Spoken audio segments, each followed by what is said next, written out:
ಕ್ರಿಸ್ತನನ್ನು ಪ್ರತಿಫಲಿಸುವಂತೆ ನಿಮ್ಮ ಆತ್ಮಗಳನ್ನು ವಾಕ್ಯದಲ್ಲಿ ಬಲಪಡಿಸುವ ಅನುದಿನದ ಧ್ಯಾನ.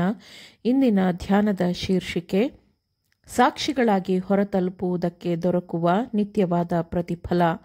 ಈ ದಿನದ ದೇವರ ವಾಕ್ಯ: ಆದರೆ ನೀನು ಔತಣ ಮಾಡಿಸುವಾಗ ಬಡವರು, ಊನವಾದವರು, ಕುಂಟರು, ಕುರುಡರು ಇಂಥವರನ್ನು ಕರೆ. ಅವರು ನಿನಗೆ ಮುಯ್ಯಿ ಮಾಡುವುದಕ್ಕೆ ಏನೂ ಇಲ್ಲದವರಾಗಿದ್ದರು. ನೀತಿವಂತರು ಜೀವಿತರಾಗಿ ಎದ್ದು ಬರುವಲ್ಲಿ ನಿನಗೆ ಮುಯ್ಯಾಗುವುದರಿಂದ ನೀನು ಧನ್ಯನಾಗುವಿ ಅಂದನು. ಲೂಕ 14ನೇ ಅಧ್ಯಾಯ 13 ಮತ್ತು 14ನೇ ವಚನಗಳು. ಕ್ರಿಸ್ತನ ಕೆಲಸಗಾರರು ಆತನ ಸಂತೋಷಕ್ಕೆ ಪ್ರವೇಶ ಹೊಂದುವುದೇ ದೊಡ್ಡ ಉಡುಗೊರೆಯಾಗಿದೆ. ಕ್ರಿಸ್ತನು ಬಹಳ ಉತ್ಸುಕತೆಯಿಂದ ಎದುರು ನೋಡುತ್ತಿರುವ ಆ ಸಂತೋಷವನ್ನು, ತಂದೆಯೇ, ನೀನು ಯಾರನ್ನು ನನಗೆ ಕೊಟ್ಟೆಯೋ ಅವರು ನಾನಿರುವ ಸ್ಥಳದಲ್ಲಿ ನನ್ನ ಕೂಡ ಇದ್ದುಕೊಂಡು ಲೋಕವು ಹುಟ್ಟುವುದಕ್ಕಿಂತ ಮುಂಚೆಯೇ ನೀನು ನನ್ನನ್ನು ಪ್ರೀತಿಸಿ ನನಗೆ ಕೊಟ್ಟಿರುವ ಮಹಿಮೆಯನ್ನು ನೋಡಬೇಕೆಂದು ಇಚ್ಛಿಸುತ್ತೇನೆ ಎಂದು ಕ್ರಿಸ್ತನು ದೇವರಿಗೆ ಪ್ರಾರ್ಥಿಸುವ ಪ್ರಾರ್ಥನೆಯಲ್ಲಿ ವ್ಯಕ್ತಪಡಿಸಲಾಗಿದೆ. ಯೇಸುವಿನ ಪುನರುತ್ಥಾನದ ನಂತರ ಅವನು ಮೇಲೆ ಪರಲೋಕಕ್ಕೆ ಏರಿ ಹೋದಾಗ ದೇವದೂತರು ಯೇಸುವನ್ನು ಸ್ವಾಗತಿಸಲು ಕಾಯುತ್ತಿದ್ದರು. ತಮ್ಮ ಪ್ರೀತಿಯ ದಂಡಾಧಿಕಾರಿಯು ಸಾವೆಂಬ ಬಂಧನದ ಮನೆಯಿಂದ ತಮ್ಮ ಹತ್ತಿರ ಬರುತ್ತಿರುವಾಗ ಅವನನ್ನು ಮತ್ತೆ ಸ್ವಾಗತಿಸಲು ಸಮಸ್ತ ಪರಲೋಕ ಸೈನ್ಯವು ಹಾತೊರೆಯುತ್ತಿತ್ತು. ಅವನು ಪರಲೋಕ ದ್ವಾರಗಳನ್ನು ಪ್ರವೇಶಿಸಿದಾಗ ಅವರು ಉತ್ಸಾಹದಿಂದ ಅವನ ಹತ್ತಿರ ಧಾವಿಸಿ ಬಂದರು. ಆದರೆ ಅವನು ಅವರನ್ನು ಹಿಂದಕ್ಕೆ ಕಳುಹಿಸಿದನು. ಅವನ ಹೃದಯವು, ಅವನ ಮನಸ್ಸು ಒಲಿವ ಗುಡ್ಡದ ಮೇಲೆ ತಾನು ಮೇಲೆ ಏರಿ ಬರುವಾಗ ಏಕಾಂಗಿಯಾದ ದುಃಖಗೊಂಡಿದ್ದ ಶಿಷ್ಯರ ಗುಂಪಿನ ಬಗ್ಗೆಯೇ ಯೋಚಿಸುತ್ತಿತ್ತು. ಯಾಕೆಂದರೆ ವಿನಾಶಕನೊಂದಿಗಿನ ಅವರ ಯುದ್ಧವು ಭೂಮಿಯ ಮೇಲೆ ಇನ್ನೂ ನಡೆಯಬೇಕಿತ್ತು. ಇದನ್ನು ನೆನೆದು, ತಂದೆಯೇ, ನೀನು ಯಾರನ್ನು ನನಗೆ ಕೊಟ್ಟೆಯೋ ಅವರು ನಾನಿರುವ ಸ್ಥಳದಲ್ಲಿ ನನ್ನ ಕೂಡ ಇರಬೇಕೆಂದು ಯೇಸು ತಂದೆಯಲ್ಲಿ ಬೇಡುತ್ತಾನೆ.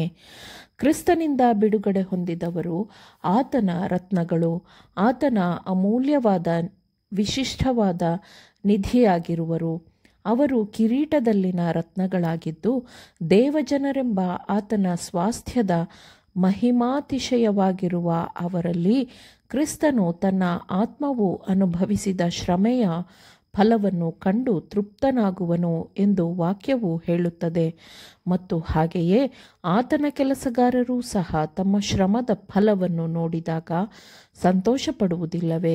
ಮನುಷ್ಯರನ್ನು ಒಳ್ಳೆಯತನಕ್ಕೆ ಮತ್ತು ದೇವರ ಕಡೆಗೆ ಕರೆದೊಯ್ಯುವ ಪರಿಶುದ್ಧಾತ್ಮನ ಪ್ರತಿಯೊಂದು ಪ್ರಭಾವವು ಪರಲೋಕದ ಪುಸ್ತಕಗಳಲ್ಲಿ ಗುರುತಿಸಲಾಗಿರುತ್ತದೆ.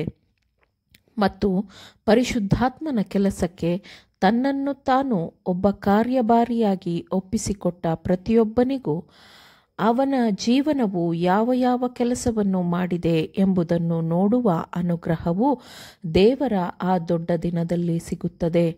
ಅವರ ಕೆಲಸದ ಅಮೂಲ್ಯವಾದ ಪ್ರತಿಫಲವು ಆ ಪರಿಶುದ್ಧ ಪ್ರಭಾವದ ಸಾಲುಗಳಲ್ಲಿ ಪ್ರಕಟವಾದಾಗ ಅದು ಅತ್ಯಂತ ಅದ್ಭುತವಾಗಿರುತ್ತದೆ. ತಮ್ಮ ರಕ್ಷಣೆಗಾಗಿ ಕೆಲಸ ಮಾಡಿದ ಕರುಣೆ ಮತ್ತು ಪ್ರೀತಿಯ ಆಸಕ್ತಿಯನ್ನು ಆತ್ಮಗಳು ಅರ್ಥ ಮಾಡಿಕೊಂಡ ಕಾರಣ ಆತ್ಮಗಳು ನಮ್ಮನ್ನು ಪರಲೋಕದ ಅಂಗಳದಲ್ಲಿ ಸಂಧಿಸುವಾಗ ಕೃತಜ್ಞತಾ ಭಾವವು ಅವರಲ್ಲಿ ಹೆಚ್ಚಾಗಿರುತ್ತದೆ. ಆಗ ಎಲ್ಲ ಘನ, ಮಾನ, ಸ್ತುತಿ, ಸ್ತೋತ್ರಗಳನ್ನು ದೇವರಿಗೂ ನಮ್ಮ ರಕ್ಷಣೆಗೆ ಕಾರಣನಾದ ದೇವಕುರಿಮರಿಯಾದಾತನಿಗೂ ಸಲ್ಲಿಸಲಾಗುತ್ತದೆ. ನಾಶವಾಗಲು ಸಿದ್ಧರಿದ್ದ ಆತ್ಮಗಳ ರಕ್ಷಣೆಗೆಂದು ದೇವರು ಬಳಸಿದ ಕಾರ್ಯಭಾರಿಗಳಿಗೆ ಅವರು ವ್ಯಕ್ತಪಡಿಸುವ ಕೃತಜ್ಞತೆಯು ದೇವರ ಮಹಿಮೆಗೆ, ಘನಮಾನಕ್ಕೆ ಯಾವ ಕಡಿಮೆಯನ್ನು ಮಾಡುವುದಿಲ್ಲ, ಯಾವುದೇ ಚ್ಯುತಿಯನ್ನು ತರುವುದಿಲ್ಲ. ರಕ್ಷಣೆ ಹೊಂದಿದವರು ಅವರನ್ನು ಉನ್ನತನಾದ ರಕ್ಷಕನ ಕಡೆಗೆ ನಡೆಸಿದವರನ್ನು ಸಂಧಿಸುತ್ತಾರೆ ಮತ್ತು ಅವರು ಗುರುತಿಸುತ್ತಾರೆ. ಅವರಿಬ್ಬರ ಮಧ್ಯೆ ಅತ್ಯಂತ ಆಶೀರ್ವಾದದಾಯಕವಾದ ಸಂಭಾಷಣೆ ನಡೆಯುತ್ತದೆ. ರಕ್ಷಣೆ ಹೊಂದಿದವರು ಕ್ರಿಸ್ತನೆಡೆಗೆ ನಡೆಸಿದವರಿಗೆ, ನಾನು ಪಾಪಿಯಾಗಿದ್ದೆ, ನೀವು ನನ್ನ ಹತ್ತಿರ ಬಂದಿರಿ, ನನ್ನ ಗಮನವನ್ನು ಒಂದೇ ನಿರೀಕ್ಷೆಯಾಗಿರುವ ಅತ್ಯಮೂಲ್ಯ ರಕ್ಷಕನ ಕಡೆಗೆ ಸೆಳೆದಿರಿ ಮತ್ತು ನಾನು ಆತನನ್ನು ನಂಬಿದೆ ಎಂದು ಅವರು ಹೇಳುತ್ತಾರೆ.